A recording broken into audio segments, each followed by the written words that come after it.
આજે રાપર નગરપાલિકાની ચૂંટણીમાં અમે કોંગ્રેસ પક્ષ તરફથી જે રાપરના નગરજનોએ 7 ઉમેદવારોને વિજય બનાવ્યા છે એ બાબતે જે ઉમેદવારોને જે મતદાતાઓ વિજય બનાવ્યા છે એમનો તમામ આભાર।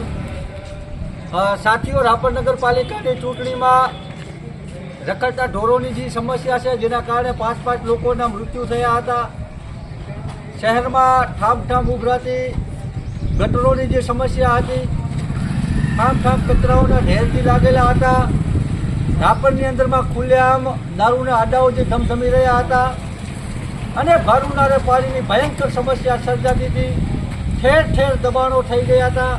આ મુદ્દાને લઈને કોંગ્રેસ પક્ષે મજબૂતાઈથી અવાજ રાપર શહેરના લોકો માટે ઉપાડ્યો, પણ ક્યાંક ને ક્યાંક રાપર શહેરના લોકોને કદાચ એવું લાગ્યું હોય કે આ જે કોંગ્રેસના મુદ્દા હતા એ ગેરવ્યાજબી મુદ્દા છે, આવું કોઈ રાપરમાં સમસ્યા નથી પડી રહી લોકોને, જેના કારણે રાપરની જનતાએ ભારતીય જનતા પાર્ટીને મેન્ડેટ આપ્યું છે અને અમે કોંગ્રેસ પક્ષ આ હારને સ્વીકારીએ છીએ અને જે પણ અમારા 7 ઉમેદવાર જીતેલા છે એ હંમેશા જનતાની વચ્ચે રહી જનતાના શું પ્રશ્નો છે એના સોલ્યુશન માટે સત્તા પક્ષ સામે લડતું રહેશે અને રાપર શહેરના લોકોને ભવિષ્યમાં પણ કાંઈ તકલીફ થાય તો કોંગ્રેસ પક્ષ મજબૂતાઈથી જનતાના મુદ્દા ઉપાડવા માટે આગળ પણ તૈયાર છે અને અમે આ હારને સ્વીકારીશું અને આગળ વધારે મહેનત કરશું।